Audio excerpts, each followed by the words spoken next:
Who's that knocking? Who's that knocking? Laika, Coming Down Glass, is from their debut album Silver Apples of the Moon. And I suppose the leader of Laika is my guest from our London, England studios, Margaret Fiedler. Hi. Hi, it's Fiedler, Margaret Fiedler. Sorry. That's okay. Everybody gets it wrong, just like Arthur. It's the I before E thing, I think. Yeah. I suppose that the first order of business, since this program has played both a lot of Moonshake and a lot of Laika, is what exactly happened that you split up? Well, I got chucked out, basically. We had just done, Moonshake had done a tour. We were supporting PJ Harvey. Actually played at one show in Canada, in Vancouver, with PJ Harvey. And we got back from that tour, and we were just about to start recording our next album. And Dave, who was the other songwriter, I mean, I wrote half the songs, and Dave wrote half the songs, phoned me up and just said he didn't want to work with me anymore. And I said, okay, fine. Really? Was that easy? Well, no, it wasn't exactly easy, but I kind of felt like if somebody didn't want to work with me, I didn't want to work with them. Yeah. So, it was kind of a situation I was put into, but at the end of the day, I'm a lot happier. The only thing that was a sort of sticking point at the time was that I wished he would have gone on to call his band something else. But Right. he sort of continued as Moonshake. I guess there isn't much you can do about that, really. No, there's not without being sort of getting really legal about it. And Yeah. I just thought that it was better to move on and start something new than kind of get mired in the past. So. You sort of came together with Dave very quickly as well, right? You met and then you just started a band in a short period of time. Is that right? Yeah, I mean, Dave had been in a band. He had been in a band for about 10 years with a lot of school friends. That they had made a few albums. And I had come to London after sort of not really... I'd been in bands in New York, but never really found people I wanted to work with. And so I came to London just because it was kind of my last sort of try at trying to be in a band sort of full-time. I thought this is what I wanted to do, but I really need to find the right people. And I kind of thought maybe if I moved countries and, I don't know, might kick me into gear. And it sort of, I was advertising in the Melody Maker, and Dave was advertising in the Melody Maker, and I actually answered one of his ads, and we started Moonshake. There's seemed to be even I wasn't surprised when Moonshake broke up, because the schism seemed to be very self-evident on those records. There was like your songs and his songs, and people's opinions were split between his songs and her songs, that kind of idea as well. Yeah, I mean, I quite like the contrast. I mean, that was actually sort of one of the ideas behind forming the band, was that there was going to be this sort of dual kind of songwriter thing. I mean, I've always liked bands with different songwriters and different personalities, and I think, but just with the way rock music has been, it seems to have always been single sex. So I think, when it's sort of two men with two different outlooks, it's maybe less marked than the fact that my voice was so different that it just really, I think people made it more, you know what I mean? I think had we been the same sex, I don't think people would have really thought what we were saying was that different or how we were saying it. It's just kind of, I think, the fact that we had, sort of such different vocal styles. Yeah. My impression sometimes was that each vocalist was fighting for enough songs on the record, like fighting for space. There was like tension there for sure. Oh yeah, I mean, I love tension in music. I mean, when all my sort of favorite bands have an element of tension. I mean, the thing that I really hate in music is complacency. And I've always thought, you make music because you've got a little bit of angst or something. So I mean, for me, it's like sort of a lot of the reason I kind of wanted to be in a band was, I was too young for things like punk. I've never been into punk, but a lot of the bands that came after, the sort of more, I don't know, for want of a better word, sort of soul-searching kind of post-punk bands, like Joy Division or Gang of Four. Yeah. And then also the women coming to the front in bands like the Slits and the Raincoats. I mean, for me, that was really, I was in New York at the time, but for me, I was listening to that stuff, and I just thought, that's the kind of music I want to make. It's really kind of hands-on. A lot of people did it themselves, very sort of do-it-yourself, and I've always really been inspired by that, and it was always had, very angry as well. I like that. So. You went to art school in New York? Not art school, no. I went to sort of small liberal arts college, and I did mostly philosophy and sort of English literature. But Okay, and when I was reading the press, I came across something that said that you were in an early band with Moby. Yeah, no, we were. I went out with him when I was like 16 for a year and a half or 2 years, and we were in a sort of a band that sounded kind of post-punk band that sounded halfway in between Joy Division and the Smiths. It was very, very sad, sort of romantic kind of stuff. But I was playing bass and sang the odd song. So it was fun. Did you dress up scary? No, I've never. No, I must say, I think I sort of. I was such a big Echo and the Bunnymen fan when I was 14. I used to have like sort of puffed up hair and a raincoat, but I shouldn't be talking about all this. This has nothing to do with what I'm doing. Well, I guess it has something to do with what I'm doing now. Well, I but- mean, I guess at some point, even at 16 and doing a philosophy major, you were dreaming of being a pop star somewhere in there and trying really hard to make it I don't happen. know. No, I just didn't know what else I wanted to do. I mean, philosophy prepares you for nothing. So, you know, it was nice. I read a lot of good books. Spent 4 years reading books, but Yeah. and I wouldn't, you know, if I could go back and do it again, I'd do it the same. But I don't know. It doesn't really prepare you for much, that's Yeah. for sure. I realized that right after I graduated and tried to get a job. I said, I think I better play music. As far as well, Moonshake had a very, and Laika as well. I mean, there certainly are still some shared territories. The biggest issue, I guess, being the sampler is kind of the mantelpiece of the compositional process. How did you did you just run into a sampler one day, or it was an aesthetic consideration that you were discussing with people? No, I mean, mostly with me, I've always kind of wanted to move on. I mean, I started off playing bass, and that was the first thing I played in a band. Also, actually, I should actually sort of correct. I mean, when I first went to college, I was actually studying electronic music, Oh, okay. and then I switched. So, I mean, that was also a sort of big part. I had a couple of analog synths, and I used to have a 4-track, and most of my stuff was a lot more sort of electronic based. And then I got, I didn't like the fact that, you know, that sort of meant you had to do things like sequencing. So because it wasn't really what I wanted to do live, and Yeah. so that's when I got into playing bass. Well, were you doing more And- Devo or more Harry Partch with your synthesizers? Oh, it was well. No, the Harry Partch stuff that's more organic, but it wasn't pop songs at all. It was just more moody pieces, you know. Okay. Get more ambient, I guess, for want of a better word, but spooky. Yeah. And but you know, then I was playing bass, and I got bored with that, so got into guitar, got bored with that, and I got into sampling, and just by way of having a sort of sampling delay pedal. Yeah. And so I used to sort of feed loops and records into my guitar pedal, and then sort of build sample-based stuff up on my 4-track. And then, you know, then it was just a matter of money, really. I mean, there was stuff that Moonshake could do in the studio, but we didn't actually own a sampler. You know, we go into the studio with all these ideas and come out with the records, but we couldn't, you know, we still didn't have the sort of 2,000 pounds it takes to buy a sampler. Well, where did you get the chance to play with them or to experiment with them? Well, because I knew it was actually because I knew Guy, who's in Laika. Because when Moonshake started working with him as a producer and engineer, we just all became really good friends. And as a result, Guy, who was house engineer at the studio, would borrow the sampler to take home, like ostensibly to use it himself. But you know, I actually learned how to use it, and then I was just, you know, still sort of, you know, writing tracks on it, and then finally had enough money to buy one myself. So now I've got my nice Akai. They're out of date now, though. They just brought out a new line. It's like twice as expensive, but I still have a really nice sampler. It doesn't have a name or anything, does it? It's an S1100. No, I mean, you don't have a nickname for it or anything. No, it's just Baby. Okay, all right. It's the only baby I've got. And what you recoiled very quickly from the Moonshake thing. Obviously, you knew what you were addicted to in making music. What happened in, say, like the 2 or 3 months or 4 months or however long it took to reassemble a band, and how did you convince people to come and play with you, and did you have a record company? Did anyone still believe in hearing your stuff? Oh yeah, I mean the one thing is that I mean Too Pure, I mean I did one record on Creation, and then ever since then I've done everything on Too Pure, and when Too Pure heard about the split, their first response was to give me some money to tell me to go away and buy some gear and you know start writing as soon as possible, and so I did that, and so I don't know, they've been really really really supportive the whole time, and Yeah.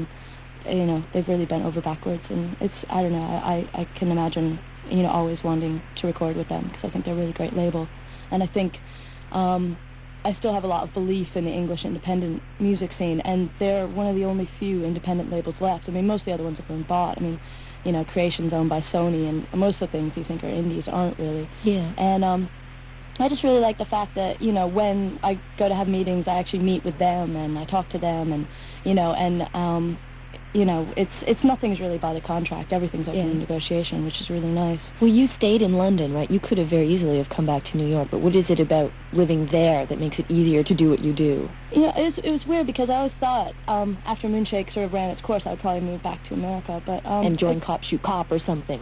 No. But no, I don't know. It just sort of happened so fast, and because it wasn't my decision, I just found myself already kind of wanting to work with new people, and I mean, John wasn't even aware of what Dave was going to do. He was with you in band. Moonshake. Yeah, John was a bass player, and so basically when he found out about it, he just said, "I want to work with you. You know, I don't want to continue with the other two." So we, and then there was the two of us, and then Guy had sort of hit ahead. Not really. I mean, it's not like he doesn't. He's still producing records. I mean, he's doing one right now, which is why he isn't here. But I think he just kind of wanted something more. I mean, he's been sort of an engineer and a producer for quite a long time now, and I think he just wanted to get some of his own ideas out. And what's his function in Laika then? Well, we co-write everything together, so it's a lot more of a sort of combination rather than Moonshake, which is more of like a sort of contrast, where Right. Dave and I wrote separately. Guy and I write together, and I couldn't really tell you who's done what, Yeah. It's just sort of bouncing ideas off each other, which is really nice for me. And I've also been doing sort of the sort of, on a very sort of simple level, the trade-off was that he was going to write half the music and I was going to do half the engineering. So, I mean, I'm totally, capable of finding my way around a studio and doing all that, which is what I always wanted, because I don't like the fact that you kind of have to go through this interpreter, being like the engineer, to try and get your ideas onto the tape. And I've always found that when you kind of know all the ins and outs and all the steps of a process, you can, even when you make mistakes, they're your mistakes, and you can live with them a lot more. Well, I mean, how easy is the kind of writing that you do? Does the sampler come first? You just like fire it up and the song is born? No, not really. I mean, we kind of go up in a really roundabout way. I mean, we kind of use any tools. I mean, we still use guitars. We use them, actually, they didn't really end up on the album, because the album was kind of done before we realized we hadn't really put that many guitars on it. And if we had, it would have been just too much. But live, there's a lot more guitar, and we don't have the flute player live, for instance. So there's like, that sort of changes live. And I quite like playing guitar live, because it's just a nice sort of physical instrument, I think, and it works in that context. But are you tied to the sampler live? Like, do you have to like follow its cues? No. I mean, we trigger everything live, so we don't use any sequencers or tapes or anything, which was that was a real important thing about playing live. We wanted to be able to, sort of change stuff, or if we needed to. And then sort of that was inspired by seeing sort of bands like Young Gods and stuff like that, who we're actually going to be touring with later this year. And they were a big inspiration in how to sort of be a sampling rock band, and that they've always triggered everything live, and they just have the sample player, a drummer, and a singer. And basically this guy with the keyboard, he does everything, all of the music except for the drums, and it's just really phenomenal, because it's happening right in front of you. But it's just so much more exciting than like a guitar band to me. I don't know, because just the sounds are like, how they come out of nowhere in a way. Yeah, and it's just great, and it sort of really made me think that keyboards weren't the sort of evil instrument live. I mean, most people just kind of sit there and they do horrible string pads, or they just make themselves slaves to tapes. And in the end of Moonshake, we did about half our set to a sequencer, and I found it really boring, basically. I was just standing on a stage feeling like an idiot for half the set, and it was that contrast between the songs that weren't tied to it and and the songs that were, that just made me think there's got to be a way to still use samplers but not be so tied to them. So which is what we do, and I like it. I mean, Guy's the one that plays it. I play it on a couple songs. Guy does most of it live. But that's just, I mean, Guy sings a song, and that gives me a chance to do the sampler. But where do your main samples come from? Like weird records, or do you make stuff up yourself? Most of the stuff ourselves. I mean, sometimes, a lot of the time, we might start songs. I mean, most of our songs all of our songs are written from the drums and bass up. Okay. And usually, by the time we put a few extra noises and a vocal on there, that's all we need. We've got some sort of, polyrhythms and stuff like that. It sort of makes things like, guitars and that kind of thing just totally unnecessary. Yeah. Do you hoard like funky samples though? Do you like have like shelves of diskettes full of like things that you want to use because they're interesting sounds? No, not really. I mean, kind of the way we work is we will actually take stuff off records to begin with, to sort of spark an idea, like a rhythm, which will then kind of chop into its parts, like the bass drum and the snare drum, and mix and match them until we get sort of some sort of drum rhythm that we like. And that's pretty much, we never end up using that stuff at the end of the day. That's always gets replaced by Lou, who actually drummed on the record, or Rob, who drums live. But I mean, that's mostly just because, I mean, we've got a drum machine, but it's a lot more inspiring, I think, to work from drum samples off records than drum machines. Sorry. But I mean, most of the stuff is actually just samples of ourselves. Okay. I mean, there's sort of sounds around the house, or us playing instruments, and then we just loop them. So we don't really take take stuff off records. Is there any particular sample or collection of samples that are the strangest or funniest or most obscure things that you've ever picked up on and put in songs that make you laugh inside but no one ever has to know about them? Oh yeah, I mean there's loads. I mean on Coming Down Glass there's actually this squeak that's like me in the bath, like you rub against the bottom of the bathtub and it kind of goes. You can hear it. It's got a nice sort of real bathroom reverb on it. It's not no effects unit. So Margaret, does that mean that you walk around the house with a tape recorder with you at all times during all functions of your? No, not at all times. Not at all times. Just when we're looking for something and you kind of have an idea that you just want some sort of spacey sound or something. But I don't know. That also came about because when we did all the vocals, we did all the recording except for the drums and the final mixes at home. So all the sort of live stuff was done in our bathroom. And so we just got into everything in the bathroom, basically. So everybody knows that's you squeaking in the bathtub in the band. Well, now they do. Okay. Yeah. On the track Spider Happy Hour, is that, I don't know if it's my imagination, but is that a Jesus Christ Superstar riff in there? No. Okay. It just sounds rhythmically like the overture to me. Oh, really? I don't even have that record, so I definitely didn't sample it. I actually don't know too much about that, because Guy actually did that all by himself, and I came in and I just said, well, there's nothing I can add to that. That's perfect. Okay. I mean, I know it's silly, but we've got a couple tracks like that it's just silly instrumentals, and they're sort of, they couldn't turn into songs. They were just too silly and sort of perfect as they were, so they got left like that. But that's one of those.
Laika, Spider Happy Hours from their debut disc, Silver Apples of the Moon, and Margaret is my guest from our London, England studios. What is this fascination with outer space all about? Is there some kind of like utopian self inside of you? Oh, I don't know. It's quite simplistic, actually. Everybody always asks me, you were in a band called Moonshake, and now you named yourself after the first dog in space, and I don't know. It's just kind of like that. It's like, Sun Ra, sort of space is the place, but... Is it? Yeah. Yeah. No, I mean, I've always liked that ever since I was a kid. I always like the sort of, I don't know, Forbidden Planet type movies or the, Star Trek and all that. So did you have like a home telescope kit or anything like that when you were a kid? No, but I always wanted those glow-in-the-dark stars, that stick on your ceiling, and I finally got them about 6 months ago. Oh my god. So I've got those now, which is good. Turn out the lights, and for about an hour, it's really great. I don't know. I mean, it is quite simplistic. I mean, I kind of think that a lot of experimental bands kind of invoke the space thing sort of as an image because it kind of lets people know that they're trying new out ideas. There, yeah. And I kind of think that in the name of the band, on a very kind of like I said, it is quite simplistic. But we are about experimentation. We are about doing things that are kind of different and hopefully doing them first. And I don't know. And does that really matter to you, being like that innovative? Well, not at the expense of sort of listenability. Do you know what I mean? Yeah. I mean, I actually think it's quite easy to be different. I don't really find that like that difficult, But it's kind of making it assimilatable, and the hum factor is important then. Yeah, definitely. It's just kind of, I mean, because it's like I kind of listen. I don't know. You know how most bands, they have these great record collections, but they don't actually sound like it. You know, they kind of go, oh, yeah, you know, we're into Sun Ra and Tim Buckley and the Byrds and all this stuff, but then they just end up sounding like a sort of 40th rate Byrds. You know what I mean? They kind of pick this. And it's like, I mean, I honestly believe that we do listen to a lot of different things, and we do try and incorporate them, you know, but at the same time retaining a sense, or creating a sense of what we are that isn't actually in debt to anybody else. What are the significant things in your record collection that you think are important things to, like, at least take the ideas from and, like, see how far you can go with them? Well, I mean, you know, I like those bands I just said. I mean, I'm a sort of big fan of Tim Buckley. I mean, I like good folk songs, you know, with a good voice and good 12-string guitar.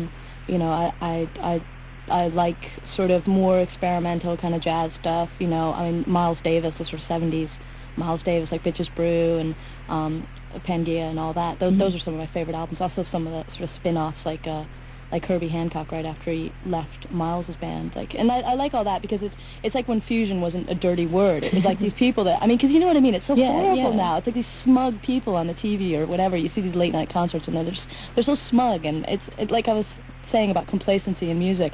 There's like an edge to those sort of 70s Miles Davis stuff that it's just, I mean, you can just really feel, because like when he did those, he really felt like, you know, the critics had kind of put him in this kind of like cool jazz box, and what he really wanted to do is make music for the kids. And when he did stuff like On the Corner, it was like this guy that was like reaching out at quite an old age, you know, I mean, for you know, what you think of as like people would still want to be moving forward, right, you know, creatively. And he was like making this album just to reach to sort of kids, you know, and he was like, there's no reason my music can't get across to kids, you know. And I totally understand, and it's just got this sort of frantic edge, and he's trying to get this sort of this youthful sort of, and I mean, he gets it, this sort of kind of excitement about this combination of sort of rock and funk and jazz, and you know, and I just really find that kind of stuff exciting, you know. But I think people now, they just kind of combine all these things. I mean, the world is kind of so small, and people can, you know what I mean? You can sort of like slap like a dub bass line on a you know, African drum, and then put some Japanese flute and a Middle Eastern vocal on it. It's so easy today, you know, to do that.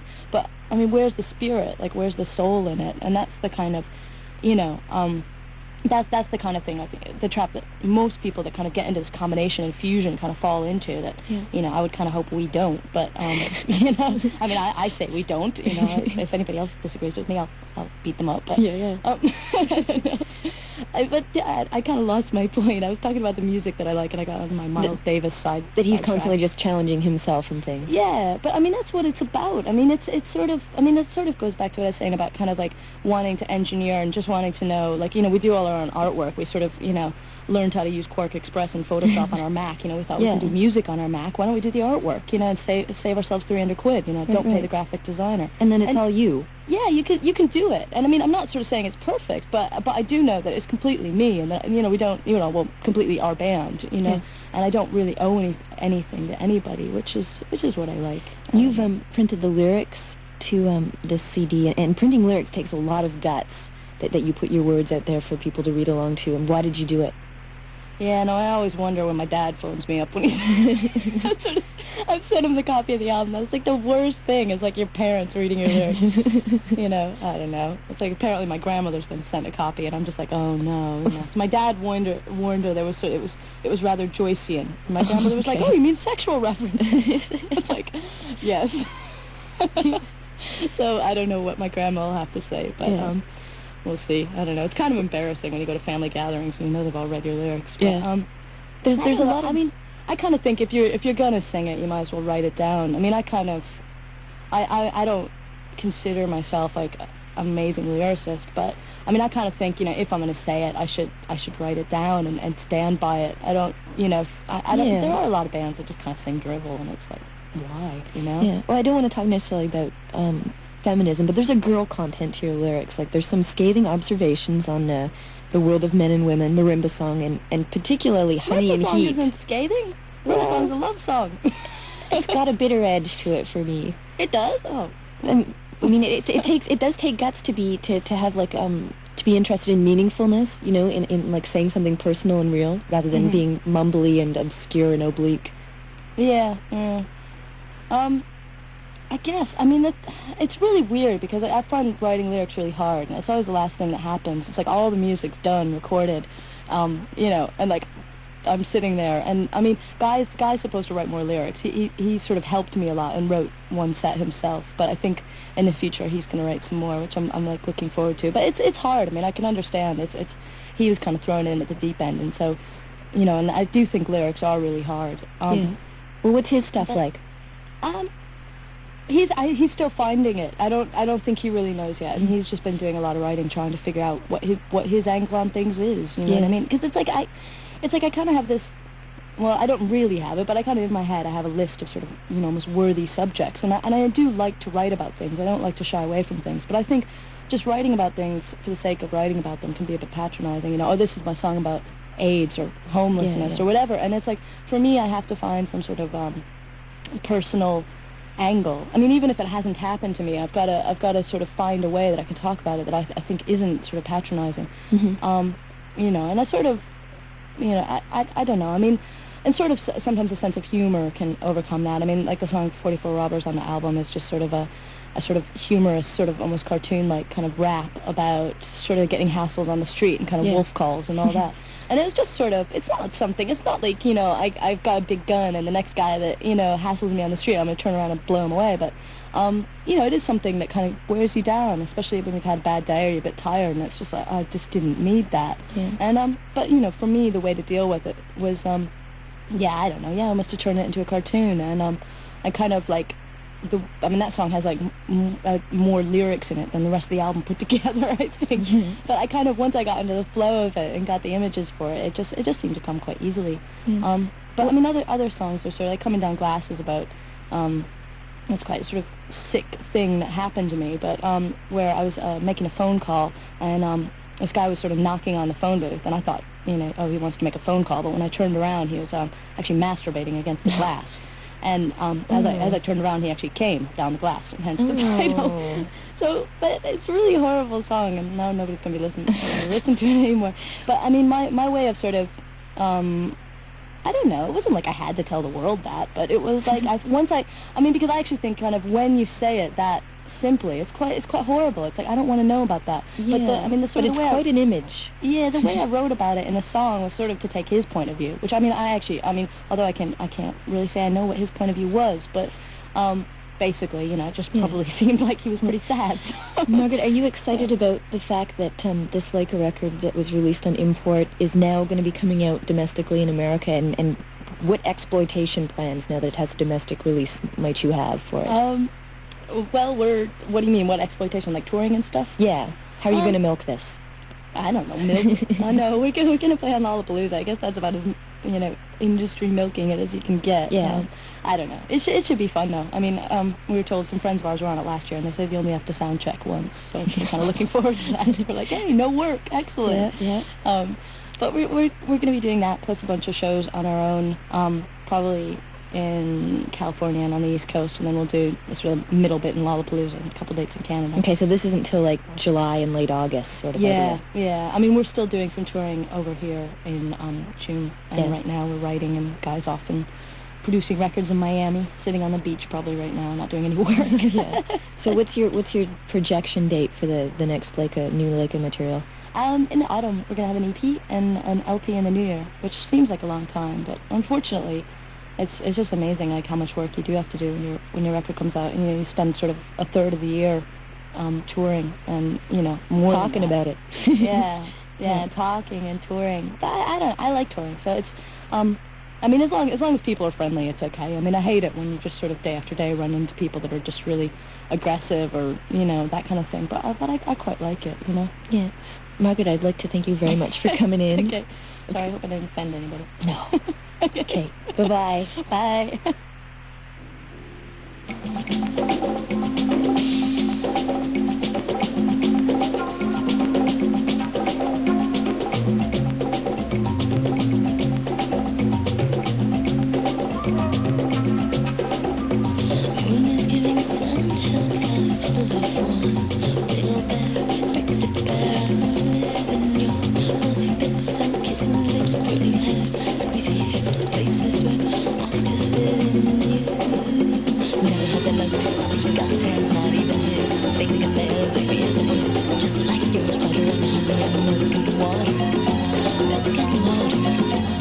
milk and water, milk and water. A moon is giving sunshine, skies full of wine, clouds are pouring red, stars are pouring white. So much raining down on me, I just lose my mind.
Marimba song is from Laika's debut disc, Silver Apples of the Moon, released in America this year, in Europe last year.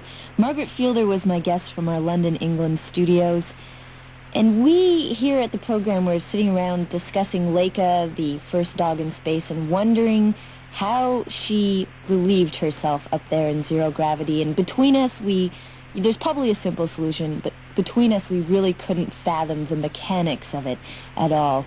We have addresses here at Brave New Waves. You can write to us with profile suggestions, enter our Sub Pop contest. More details on that tomorrow if you tune in. P.O. Box 6000, Montreal, Quebec, H3C3A8, or by email, bnw@montreal.src.ca. And you're still listening to Brave New Waves on the CBC Stereo Network. My name is Patti Schmidt.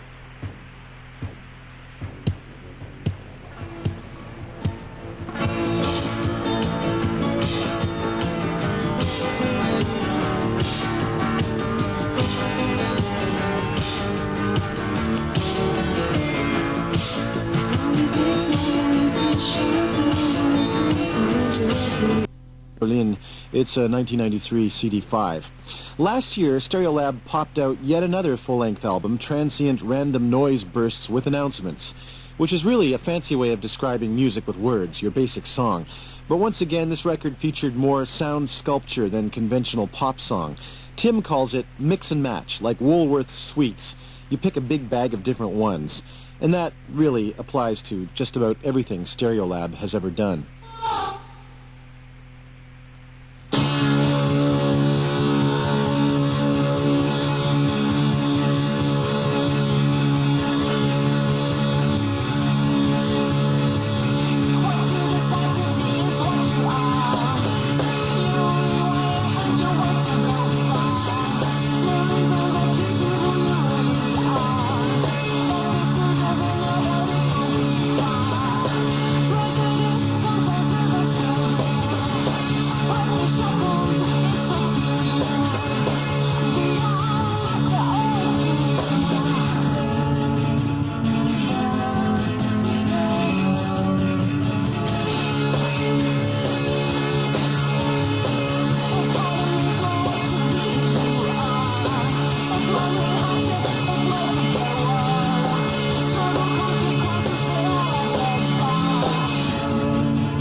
Stereolab from the new one, Mars Audiac Quintet, and Wow and Flutter is the name of that track. Before that, our Trinitone Blast from the Transient Random Noise Bursts with Announcements, released from '93.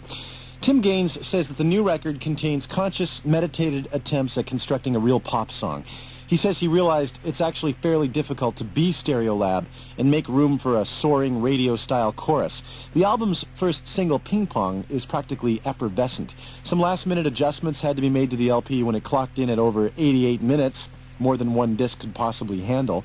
And the primary musical objective, though, still involves flirting with everything and somehow making it work. Says Letitia, rock is so conventional. A lot of jazz bands are very fluid, which is quite a good thing. But it doesn't happen in rock very much. I don't think we're a rock band at all.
Stereolab and a single from the new album that's called Ping Pong.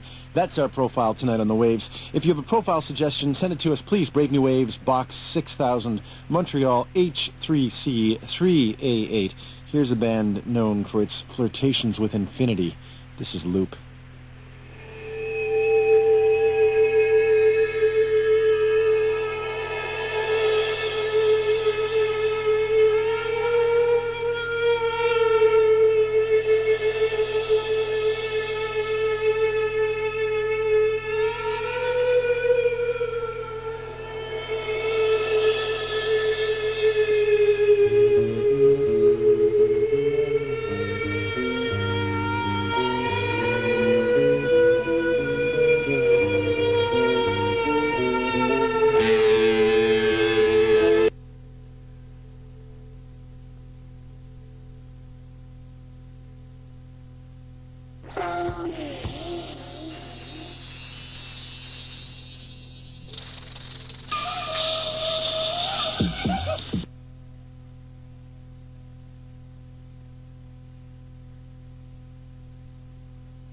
You always hurt the one you love. Why the longest surviving person with cystic fibrosis? Thank you, and good luck to everybody else with cystic fibrosis out there.